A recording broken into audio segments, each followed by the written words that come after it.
people right away are like, what? Yeah. I know that year, I know that color. It's super unique, but incredibly useful. What do I have a warranty anymore? Is it no. No. I am Kyle from Mainville ATV and Outdoors, and I am a brand ambassador for FINNTRAIL. And this is Drake. He's part of the team over at Mainville ATV and Outdoors, also a brand ambassador for FINNTRAIL. Brand ambassador. Is there a better word for that?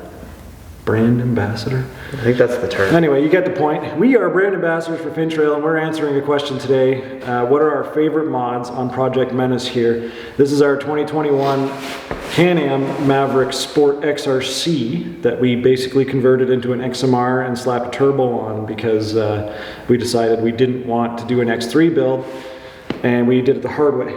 So that's a mouthful. Yeah, so we call it Project Menace, and that's probably the best way to do it. So I guess we'll probably start with favorite mods. So basically what we decided is, they asked us what our favorite mods are and why, but we're going to kind of break it down into two categories. Basically I decided that we're going to do our top 3 mods because I basically already know what they're going to be, but sometimes they're not feasible for some people, so we're going to break it down into 2 categories, what our favorite ones are, and then other ones that are aesthetic or just like personal favorites for another reason. So the most appropriate or useful ones. Yeah. For everyday use. Because some of them, just as cool as they are, don't make sense for some people, and that's what we're going to do. So top 3 mods for me. I'm going to start with number 1, and it's fairly obvious: turbo. I think the turbo is the best thing you can do. I think it's amazing. If you're mechanically inclined or you have money to throw at a project, turbos are the way to go. They are just free power waiting to happen, and it's exponential. It's huge. It changes your machine massively. Even if it already has a turbo, bigger turbo, always the answer. That's my number 1 favorite. I think my number 1 favorite, I mean the turbo's cool, you make more power, but would have to be the snorkels. Really? That's your number 1? Well, think about it. Without the snorkels, you really got to tiptoe around, and you got to be careful of what you do and where you go, and not to mention they look cool on this machine. I wasn't expecting them to look that cool for a factory snorkel. Especially for like Can-Am fans who know this is an XRC, but it has snorkels. It makes it a little more unique. Yeah, because they only come on XMRs for their mud machines. So to make this one a mud machine, people right away are like, what? Yeah. I know that year, I know that color, and I know that means that's an XRC, but it has snorkels. I think that's part of why it makes it my favorite. That uniqueness? It's super unique, but incredibly useful. So the interesting thing is turboing it and snorkeling it. I don't know if people are drawing lines there, but I didn't know if it was going to be possible with the way routing was going to work, how turbos and compressors handle water, for example, or massive fluctuations in hot and cold. But I already know the X3 is doing it, so why can't we, really? Yeah. Well, even the guys who make the turbo were like, that thing's snorkeled? They didn't even know it was snorkeled when we put it on. So. They said, well, we've never done that before. I'm like, just send the kit, I'll figure it out. And it was actually fairly simple. We had to kind of reroute and jig some things, but minor. So now we have turbo sounds coming out of our snorkel. It reminds me of like, yeah, it's great. Like G-Wagons. Yep. When they have the snorkel right by the window and you can hear turbo sounds and stuff. That's good. Turbo sounds are good. So yeah, that's definitely my favorite just because of the exponential power, and yours is the snorkel, which I never saw coming. And that's why we didn't want to discuss our favorites, because we both worked on this project, and I just wanted it to be natural for the video for you guys. So number 2, and I've said this before on other builds, clutching. And there's a big reason for it. Because my number 1 favorite is turbos, we couldn't run this build with a turbo without doing clutching. It would have just been a disaster. Yeah, that would have been bad. So I was talking to Dirty Life, and he was saying basically that there's a couple options for you guys, but with everything changing in the dyno jet tune and everything with the turbo, we have to basically broaden your clutching massively just because of the RPM changes and when shift points are going to happen and all this stuff. I'm not a clutching expert, so I had to go out and outsource some help for that, and Dirty Life was massive in putting STM clutches on this thing. So with that, it was when we took it for a quick burn, like right here on the road. My God. And the clutching is amazing. That's the second time I've done big boy clutches like that, like big billet, awesome clutches. They grip like crazy. They're easy to adjust. I went on a phone call, I have this problem, Kate, you know, throw these weights, throw this little shim in, and you're gonna be good to go. And sure enough, like 20 minutes later, you can adjust your clutches on the fly and go. And it was so user-friendly, such a drastic change, and it handled that turbo. So that's why it's number 2 for me. My number 2, because I didn't pick the turbo for number 1, would be wheels and tires. Makes sense. It seems like no matter what you do in a build, if you're going to do anything other than trail ride, you've got to go wheels and tires. It makes the biggest drastic difference. Yeah. Around the board. So capability, ride, everything. When we got the machine, it was on 30s. Yep. And they actually measured true. They were 30-inch, and what we've got here are 34 or 33. I can't even remember. I don't even remember.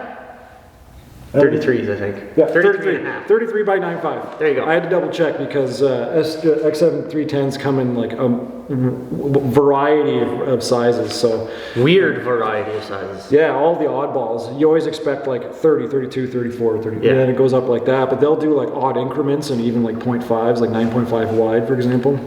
But it was the easiest way to lift. Yeah. Right? We got clearance. Those rock tires weren't any good for me, even though I bought a rock machine. Yeah, they were not good. And then we got some gnarly grip. And then what people sometimes overlook is going to a bigger rim, which these are 18s. 18s. That's disgusting. My truck has 18s. Yeah. Anyway, when you go to a bigger rim like this, it also helps in the mud. Isn't your truck tire a 33? 34 and a half. Oh, almost. We can almost put them on. And it helps clear out the mud and stuff out of your brakes and everything. If you look at a factory rim sometimes, like if you look at Cass's Kodiak wheel, it's tiny and everything's all packed in there, and you get one rock go the wrong way and it's stuck in there. Well, with 18s, you can stick your head between the rotor and the rim, no problem. So if you get something stuck in there, bigger problems. There's weight savings too, like big weight savings. When you have that rubber to rim ratio, there's a point where you'll actually have significant weight savings in just rubber. I'm a big fan of sidewall. I wasn't very keen on the 18s, but with the troubles in today's kind of market getting a hold of stuff, I couldn't just get any rim I wanted. So but you don't want to go too far, because if you get rims with just rubber band tires, it's just looking for trouble off-road. Yeah. And then you start getting really limited on tire sizes, because then you can't get big mud lug tires with low pro sidewalls. You're just gonna run into all sorts of trouble. So the weight savings is always one that I always laugh at. Like, you take a look at your favorite tire and then just change the rim size and look at weight charts. You'll actually save a significant amount on that. So I guess there's perks. I'm not big on the 18-inch rim thing. I'm still like a 14, 15, maybe 16, depending how tall the actual tire is overall. But 45s on a 14-inch. You're picking some weird ones for your favorites. Interesting. Yeah. I mean, it makes sense, but we're doing top 3. Okay, so my third, I think, is the tune. Well, without that, the rest of them don't do anything. Right. So you're going to notice a bit of a pattern here, but they all work together. But the tune doesn't just make the turbo work, and it doesn't just make a bunch of other stuff happen, but you can remove things that were limiting. Like if you want to get rid of a reverse limiter, so you can get that wheel spin in a mud hole, right? You can't have people know. Right. Blah, blah, blah, blah, blah. You can do it. You can do all sorts of unique little triggers and get rid of them, wipe them out in that programming. And DynoJet does incredible work. And they're not just in power sports. They've been tuning motorcycles and cars and you name it. Oh yeah. Forever. So it's not like they're a fly-by-night shop. What's really cool about DynoJet is if you find a local shop with like who can tune for you, they can make adjustments for you. And DynoJet's such a wide name that you can pretty much find a dyno anywhere that'll do DynoJet. Mm-hmm. So that's why it's a big one for me. I think it's really important to have all of that stuff together to really get what you're going for. It's not a small amount of money to do this stuff. So to get it to work perfectly, you need those things. And when you have it, it's so worth it. So those are my top 3 as far as performance side, like the big ticket items. I guess my number 3 is the only overlap. My number 3 would be the clutching. Yeah? Yeah. Yeah, it's hard to beat. It's really hard to beat. And now we've got the spacer in, tested it. Kyle says it shifts like a dream. It's butter smooth now. Hard to beat. Not to mention, even if you don't use it, you just take the cover off and just sit and look at it. It's like, wow. Just billet parts. It's a shame it's covered, eh? I know, like, I do have acrylic clutch cover. You know what, there's some, so here's the big thing. Because we chose this platform to make a turbo build and do all this cool stuff too, there's quite a few limiting factors. Like if I had an X3, world's my oyster. We can do anything, because people are making parts. But to your point, the clear covers or whatever, I know they're being made for X3s, but they're not being made for this yet. Well, look at me with my Grizzly. Finding cool accessories is few and far between. Where you own an Outlander or Renegade, well, every accessory out there, Outlander, Renegade, the Scrambler. Any smart business is going to go for those first, right? Big ticket items. So that was definitely one of the challenges with this build too. But that's what makes it more unique. That's why Mama Bear, Suspect, Menace, that's why they're so different, is we took the oddball and made it odder. I get messages all the time, why didn't you just build an X3? Because everyone builds an X3. It just comes out of a crate, and they're awesome. I think they're great, and it's not to say that I won't ever own one, but I wanted to try and do it. It comes down to that thing you hear people say, built, not bought. There's still a lot of things that I haven't built on this. These are bolt-on items, but when you're digging into these things and adjusting and finding that synergy, that's where the build part comes in. That's why I call this a build, but it was definitely a build. There was definitely some days where we had to do some troubleshooting, and I'm talking to DynoJet, and I'm talking to Force Turbos, and there was diagnosis days on everything we did. Yeah, so there's definitely a built aspect to this crate machine. There's only so many turbo Maverick Sports out there, because every time I put in a video title on YouTube like Maverick Sport Turbo, people think it's like an error in the title. Yeah. Like, oh, I came here for an X3. Like, no, Maverick Sport Turbo. Yeah. So one off. I like that it's different, and I've been to events where I've said that, and you can see people like, what? There's no Maverick Sport Turbo? I'm like, yeah, there is. That being said, though, we did do everything on this. I mean, it took some trial and error on some of the things, but you just got to have the willing to jump in and try. The worst thing you're going to do is screw up and have to fix it. So, and it wasn't my money. That's the best part. Well, yeah, it's money. Cross-threaded is tight.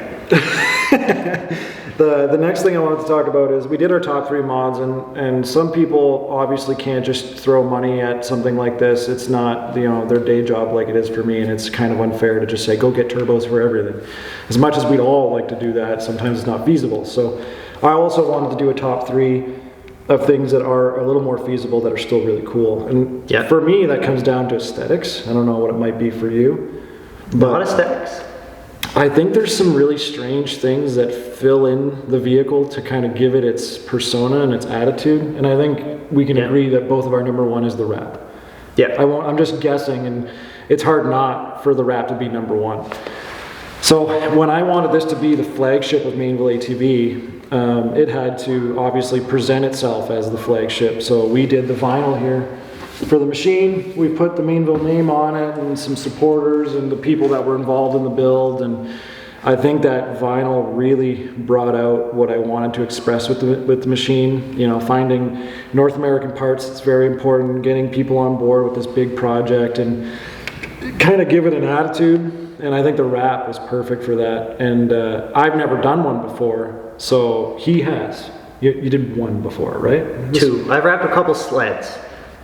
So, but I've never wrapped anything on wheels, and ironically, it's a lot different than a sled. Is it really? You think so? Yeah, well, the sleds, I mean, same, what's the word? Process, but a sled is a lot more sleek, streamlined, long, thin pieces that lay out. This is big multi-dimensional panels, which is like, and for the guys who wrap entire vehicles. Yeah, that's a whole other thing. Like these pre-made kits. You guys. These pre-made kits are one thing, because like you're gonna get pieces that are 99% accurate to the panel you're sticking it to. You're not actually removing that panel and like automotive wrapping over everything and reinstalling. So it's slightly different, but one of the big things that I love about this wrap is how durable it is and what it's protecting. So it has so many uses other than the fact that it just looks really cool and represents what Mainville ATV wanted it to be. So that's why it's definitely number 1 for me. What do you got for a number 2? I'd have to say number 2 in my books would probably be the Tiger Tail for usefulness. Yeah, that's totally my number 2 too. Yeah. Like, Don't get me wrong, towing in certain aspects is not the right choice, but when someone is just high-centered, hung up, and they just need a quick thing, Yeah, a little tug. not having to pull the winch out, just back up and a little tug is all you need. It's so convenient. There's a downfall to it though, and you know what it is. Which one? You always end up being the guy You're the puller. who has to pull you. Oh, just get the guy with the tiger tail. Yeah. Because it's 2 seconds, right? You go and pull up ahead, it just feeds right out, you hook it on, you drive forward, you just give them a little, and it comes right out, right? So everyone all of a sudden is your best friend on the trail, so that's, it's definitely my number 2 too. Number 3 though. I got a lot of conflicting number 3s in my head. All right, list them up. What do you got? Well, the lights, that's an aesthetic. Yeah, there's obviously That's super cool. But then the cage chop, useful in your world due to the trailer, but also really changed the attitude of this machine. The day we cut it, the profile. from when we put it into the shop to pulling it out of the shop was like, wow, that went from... I didn't realize how dorky it looked. It looked really stupid originally. It was super, super high. And I don't. But we only took this much out. My coffee mug is taller than what came out. Yeah, it was like 5 inches or whatever. You can chop a little bit more. I've seen guys do a little bit more, but we actually needed to chop it. Like as much as I wanted to do it, we needed to because with the new 33s, it wouldn't fit in my trailer, my enclosed trailer. So even now, it's like it's damn close. Yeah, I originally was going to put 35s. But they still on this build, and we just. Anyway, there's more build. 35 is an air ride, adjustable air ride. Imagine, that's a bit much. Oh, little stuff like the OMD shifter, like the knuckle shifter. Cool. That's pretty cool. I highly enjoy little details like that. But that's stuff you won't even notice unless you like hop in with me. Well, that's stuff like the, correct me if I'm wrong, the worn winch hooks. Yep, all the worn stuff. Stuff like that, you don't really realize how much better it is until you're stuck in a slough, the mountains. Yeah. You're waist deep and you've got a hook that works and it just fits things and you're like, oh, you're not fighting. Because I don't know if you've ever tried to take a hook off of a winch and you just buy like a factory worn hook and try and hook it to another hook. They only hook in one direction. I hate those cheap hooks. And then they get and then this is just no problem. Dirty Life told me, he literally just gave me one of those hooks one day for my Outlander build. And he's like, you'll never go back. And I was like, really? He's like, yep. So I put it on, and sure enough, when you're using them, they fit better on most things that you're going to tow with and all these different stuff. So I just enjoyed the hook. I've never broken one. I've broken OEM ones or like the cheap ones that come with winches. So many times. And I have done some stuff that you are not supposed to do with winches, and that hook is still running today. You know what I mean? Yeah. So this time around, I got the whole recovery system.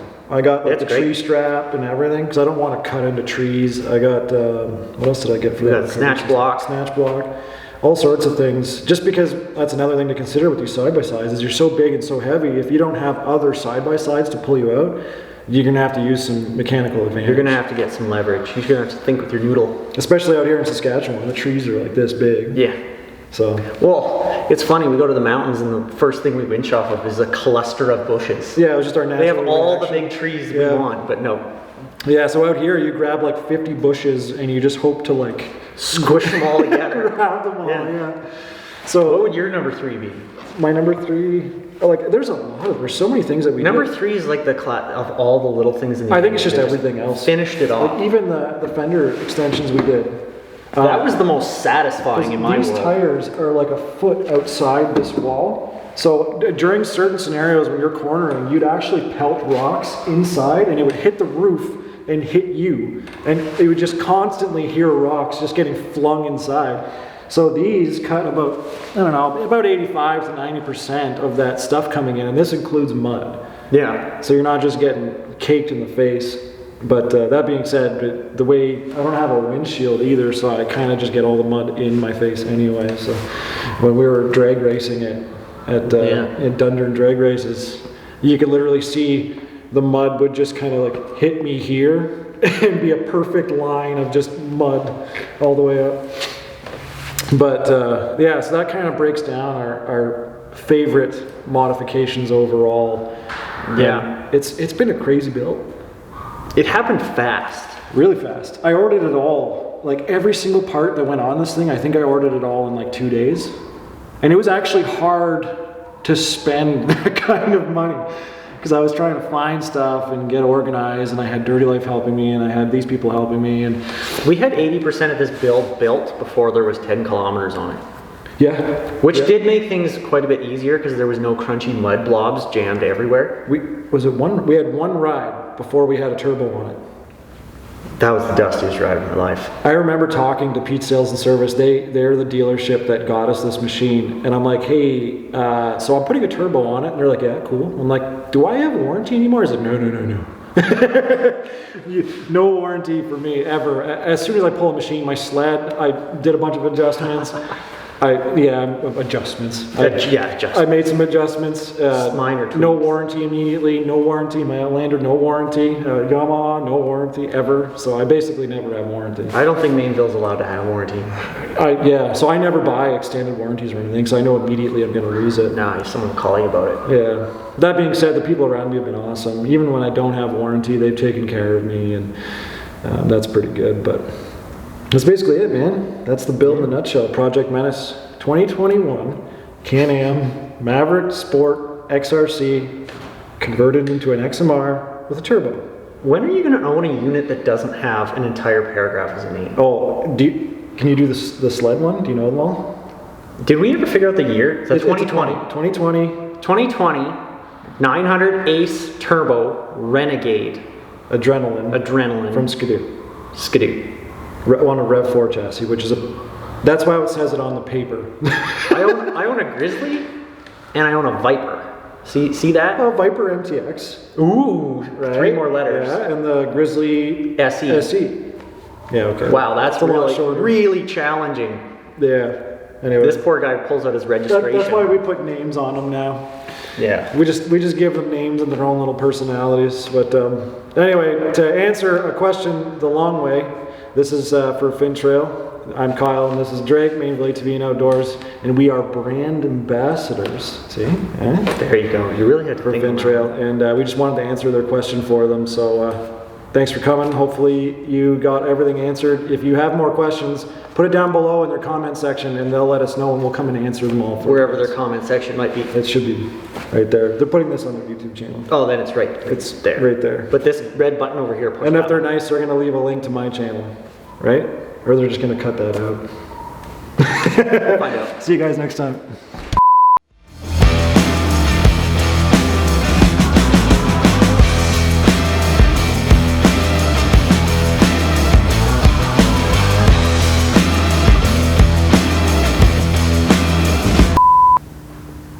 Ill-prepared people. Ill-prepared.